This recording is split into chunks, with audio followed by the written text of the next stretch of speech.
Hey folks, welcome to this weekend technical analysis update by InTheMoneyStocks.com, your leaders in pure technical analysis, avoiding all that Wall Street hype.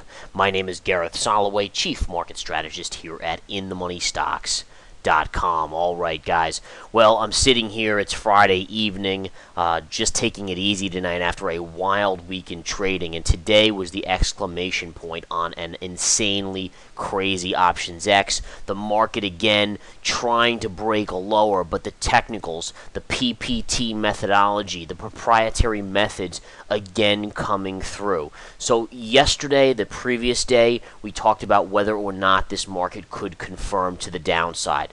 And without confirmation, and this is why these techniques are the utmost importance, folks. You got to take these methodology webinars we give where we talk about these techniques, because it's the difference between being an amateur and losing money and thinking the market's in breakdown mode and actually realizing that you can still be buying positions and have a lot of money to make. And it's really the difference between a winner and a loser. I mean, it really does come down to that. But bottom line is, again, yesterday I talked about it in the video on Thursday about how you did not confirm. All right, no confirmation with the close yesterday. Today, however, it could have confirmed. Remember in yesterday's video on Thursday night, I talked about, yes, you didn't confirm on Thursday, but at the same point, you didn't negate it, meaning that there was a possibility today. And this morning, the market started to sell off, and it got ugly. It looked extremely ugly. They tried to fake people out multiple times throughout the day with two pierces here around the 10 o'clock, 10:30 time frame. Then the market never closed below the lows from yesterday. It bounced up, hit the 20. Notice the two moving averages, major resistance there. The market couldn't get through the 50 moving average yesterday or this morning, and again it tried here and failed. Down it went again. This time you actually broke below on a closing basis the lows from yesterday, but went right into that 135 piercing level.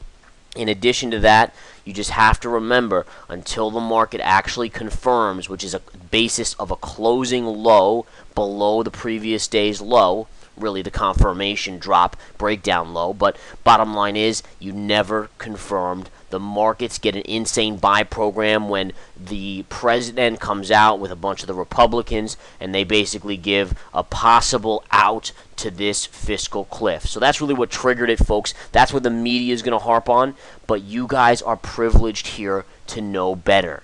All right, the technicals were telling us the market was going to bounce, or at least attempt a bounce.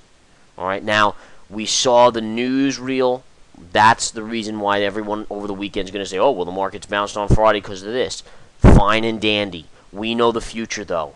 You knew going into Friday there was a good possibility. There was still the chance. I said it on Thursday night. I said, listen, regardless of what you have as of Thursday, there's no confirmation. A bounce is still the likely possibility. Markets, again, ripping higher here, coming up right underneath the 136.65.70 level, pulling back, and then late in the day running up again, tagging the 136.65 level. And get this, folks, so I talked about, we talked about the level, the 136.65 to 70 level. That's the level here. Well, guess what the high of the day on this candle was? 136.64. So you can see how it came right up underneath, still couldn't get through. So what does this mean going into Monday? Well, there's a lot. There's a lot that I have to explain here. First of all, the daily chart of the spiders has a bottoming tail. All right, so now you have another signal coinciding with a short-term possible low. However, even though you have a bottoming tail on the daily chart, you technically did not close above the confirmed or lack thereof level to negate confirmation. So right now you are still angled even more so to the positive side, but you're not 100% out of the woods. Does that make sense, guys? Now, if we had closed above 136.65.70, then that's it. I mean, then you close above, there's no chance of confirmation on Monday whatsoever, and you're good to go, and you're off to the races. All right, now you didn't do that, but now you have a bottoming tail on the daily chart. See this? Here's a nice long tail, new recent low, which is what the bottoming tail needs to be. A close in the upper 25% of the candle, which is exactly what we got today. So again, that's an added benefit to this market now. All right, now the last little step, and this is kind of like, think about it like this. The markets have inched up to the high of the mountain, and there's just one little peak left to climb. So you've gone 3/4 of the way. You've gone 80% of the way. Can you just get above that last level? And I believe if you can close above this area right here, and remember what this area is, folks. All right, this is this connecting trend line here through here, and then obviously this level, which we highlighted as a major master level right there. If you just achieve that on a closing basis Monday, then again, as I said, bottoming tail, reclose above the confirmation level here. You should at least trade back up in the next few days to about the 138.5 level. All right, it's not that much higher. You could even go a little bit higher than that, but that's going to be resistance in the short term, the 138.5 level. All right, fantastic day for multiple other reasons, guys, as well. Apple. All right, Apple just an amazing reversal today.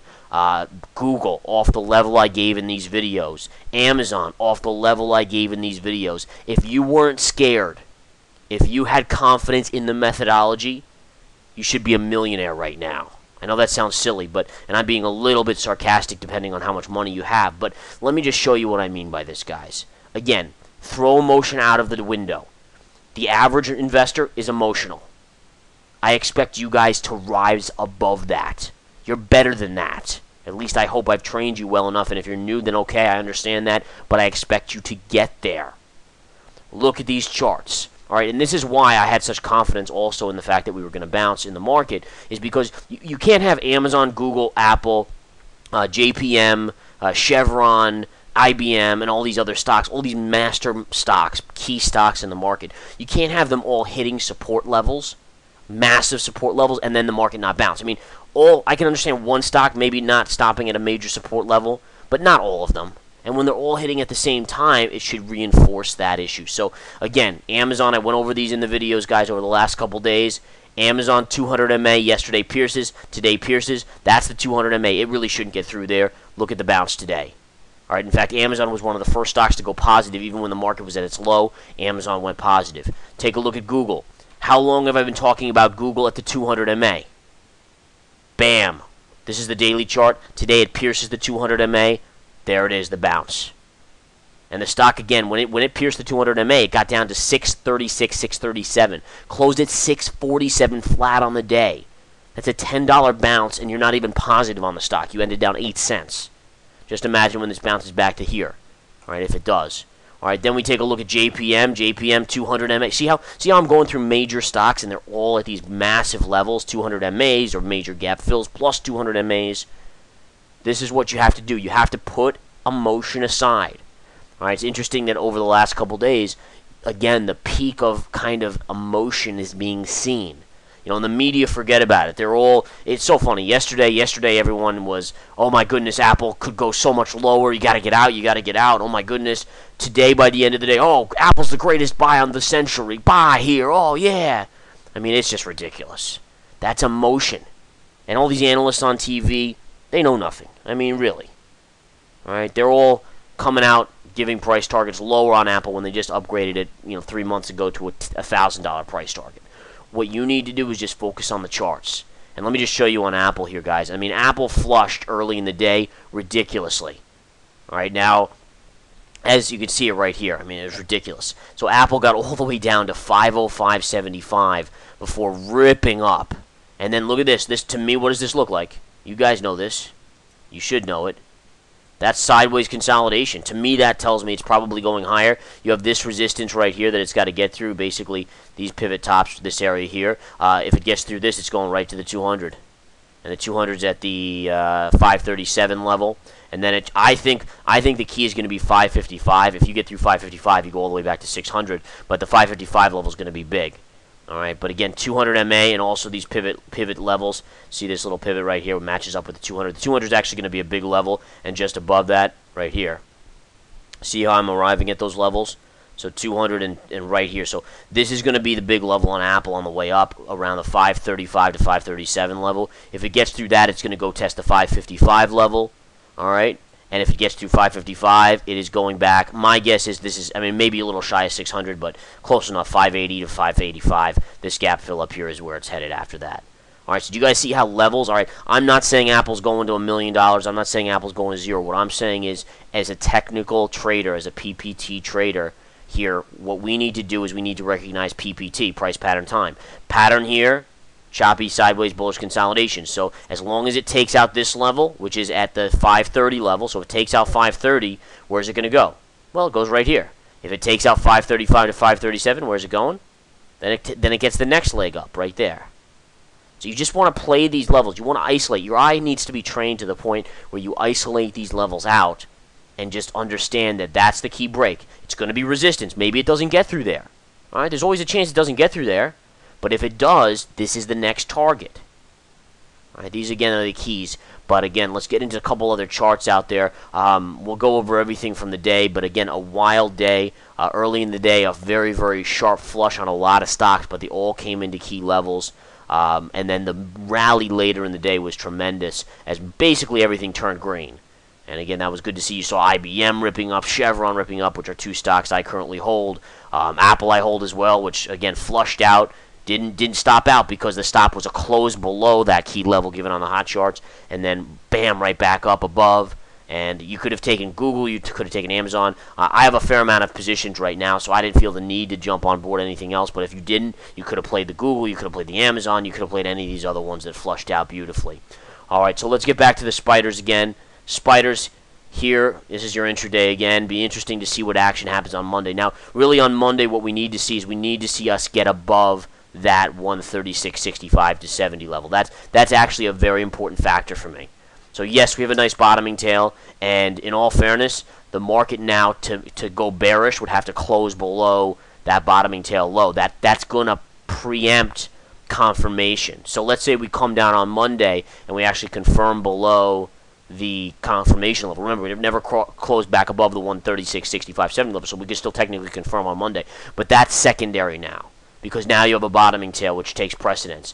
So really, to negate this, you'd have to actually close below this level, which is at the 134.70 level. 134.70 was the low of the day. You'd have to close below that, and then that would trigger more selling. As long as this low holds in, you could technically trade anywhere up here. A lot of times people buy 50% retraces. You want to buy 50% retrace on the bottoming tail on the spiders? Do it. I don't care. That's fine. Just know that your stop is a close below. Tight stop, you have a possibility of some good upside potential in the market. Okay? Let's take a look at the dollar. Dollar, guys, this was it. I mean, this was just a beautiful trade. All right, so I'm patiently waiting for my UUP to hit its target. The target basically was gap fill 200 MA. Sure enough, early in the day, damn, it goes right there. Bam! All right, and what happens here? All of a sudden, we get out of the position. Why? Why did we get out? Does anyone know? I mean, you all should know. We got out because the technicals told us that. It wasn't because Chief Market Strategist Gareth Soloway gave you a level. Screw the level. Forget my level. Look at the chart yourself and say, where is this going and where is it going to meet resistance?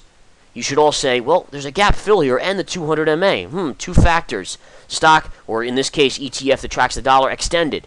That's your target. You see what I'm saying? Is that, I give you guys the targets based on the methodology and based on the levels, but I really expect, as long as you've been with me for more than a couple months or so, you should be able to see that and know ahead of time what the target's going to be. Now, I want to train you guys to rule the world in terms of trading. And I expect that. I expect you guys to be taking over and doing my job and letting me have the easy street later on.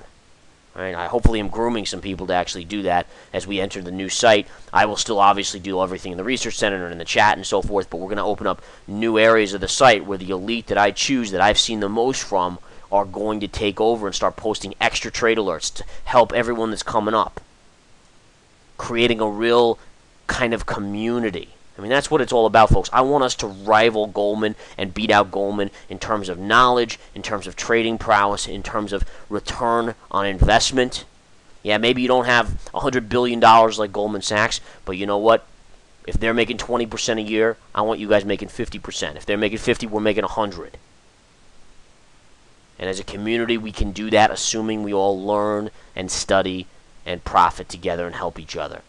All right, in any case, that's your level right there. By the way, don't forget Nick's methodology webinar is tomorrow. You can still sign up. There's a couple spots left on the website. And again, that's tomorrow 1 p.m., Saturday 1 p.m. You can go to Under Education and sign up there. All right? What else do we have here, folks? Let's take a look at the GLD today. GLD was all over the map, ended down 21 cents, was kind of down a little bit, never took out yesterday's low. Again, closed below the 20 MA. The pattern is still slightly bullish, but remember, as I said in Thursday's video, it's not nearly as good as it once was, so we'll continue to monitor it. All right, SLV. By the way, if the dollar does fall from the level we just talked about, which is why we got out, because we think it's going to come back in, which has a topping tail. I mean, let's not forget the UUP has a topping tail there. Let me flip back to that. I mean, that's a classic topping tail. Do you notice how the dollar has a topping tail and the markets have a bottoming tail? You see the inverse relationship there? Perfect. Perfect. But my point is here, if the dollar falls, actually gold should technically get a bid, as should silver. Here's silver's chart. Silver, okay chart as well, slightly bullish as well. Both gold and silver, GLD, SLV, are slightly bullish. No doubt about it. USO. USO is trying to get above the 20 MA here, but not having much luck yet.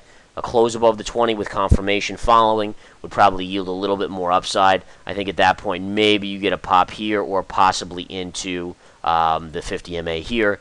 But again, one of the keys that I just want to make clear is that I'm not ready to go long oil. I don't like it necessarily. There's no chart set up there. But you definitely would not want to be short oil, even though it might go lower. And the reason behind that is you can't take the risk of what's going on in the Middle East with Israel and Gaza, and who knows if Iran will get involved or who else, Egypt and so forth. It's better to just sit back. If the oil comes down to here, just be a buyer. Just tuck some away. At least if something does happen in the Middle East, you're on the right side of the trade. You don't want to be short and then all of a sudden wake up one morning to it up 10 or 20 bucks because something happened. All right? But again, if it happens to fall, I'll buy it down here. Otherwise, I couldn't care less about it, frankly. And you shouldn't either. Without PPT, you don't give a crap, frankly. You really don't. Not about the chart whatsoever. Not about being long or short. What else do we want to talk about here, folks? Apple, that's a bottoming tail. All right, guys? And again, you have the little pivot low. I just want to show this to you. This is very important. See this low right here? It's this low right here. Take that line, draw it across. You closed above that low. That's actually technically important. You have a bottoming tail now, closed above the low. If you're not an Apple, I'm already an Apple, but if you're not and it gets a 50% retrace, you can probably jump on the board. Even if it gets a smaller retrace, I think it's probably okay. Your stop, again, would just be a close below this low right here. All right, so a great little setup right there. I mean, that's just exactly what you wanted to see. Look at the oversold nature. Apple's down 25% off the highs. Everyone was hating on it. Now they're starting to switch. You probably get a short squeeze in the not-too-distant future. Let's see if it continues to follow through on Monday. I mean, really, Monday is a key day now because we want to see follow-through in the market, get back above the 136, 65, 70 level, and also on Apple and some of these other key stocks we want to see follow-through from today. Let me see what else we have. Take a look at IBM. IBM bounced a $1.09. Very nice bounce on IBM. My guess is it can continue up. Still oversold. Remember, the best quality stocks are going to get the money flow first. They'll be the ones that reap the rewards when investors start to inch back in because they're known as the safest stocks. Therefore, that's going to get the money first. Once the market's been up for a long period of time, that's when spec stocks go because people are saying, well, these stocks, these good quality stocks have gone already. Where else am I going to make money? And that's when spec stocks start to go, small caps and so forth, all right? What else do we have here? Let's see. IBM, Chevron. Chevron up 78 cents. Great move on Chevron. Chevron, again, came into a very, very key level here. This was just a beautiful level. I mean, this was the level that I bought it yesterday right here at the 100.9590 level right there. I mean, that's a great level. See the gap fill? I mean, look at this chart. That's a little ridiculous. And the beauty of Chevron is that it actually has a chance. If it bounced, it could technically go up here because there's really no resistance on the way up. You'll have a little bit of a minor level right here, but aside from that, moving averages combining would be the big level right here. That's a big bounce. I mean, if you could capture that in a matter of days or a week or two, hell yeah. I mean, that's what you want to do. Anything else? JPM, we talked about. Goldman up 40 cents. Trying to think if there's anything else out there. Baidu was down a little bit today. That's still kind of reeling from that news about the Qihoo possibly doing that search engine stuff. But again, 90 to 95 is a huge support on Baidu, so that's the support range for now. All right. Let me just scan through, see if there's anything else. I think that's about it, folks. MCP inched up a little bit. Keep an eye on MCP next week, guys. If the markets stabilize and commodities get a bid, This MCP, yeah, there's a SEC investigation. I know that. To me, that doesn't matter as much as long as you go light on the position. I do have a position in MCP. It's a very small position, as I revealed. It's only a 2.5% position in my swing trade account. But I actually think that if the market stabilizes, this could get a very, very big pop on MCP. So we'll continue to watch that one. Hewlett-Packard. I liked Hewlett-Packard today, guys. Early sell-off was very sharp. I was kind of annoyed at that as I entered it just the previous day at $12.95.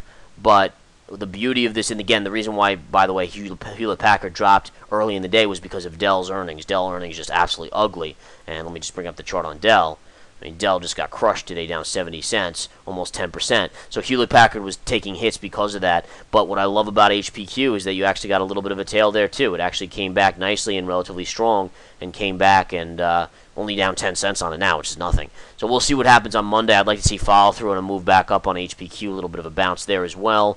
I'm going to keep you guys posted, all right? I have a fair amount of positions out there based off the hot charts. Obviously, I moved out of the UUP, so that's one less. But I have a fair amount out there. Again, a bottoming tail on the spiders. You could pick up some SSO on a retrace, any sort of 50% retrace or less, even a 25% retrace probably because we're so oversold. Again, just keep in mind, let's watch to see. I'll update you guys on the markets on Monday night's video. Did we close back above that 136.65.70? That's really the last key. That's the last little question mark to this market. Have a great, great weekend, guys. I'm going to go relax, watch a little TV, get a good night's sleep, and then I'll probably relax tomorrow and maybe even go get some drinks and enjoy after a crazy week.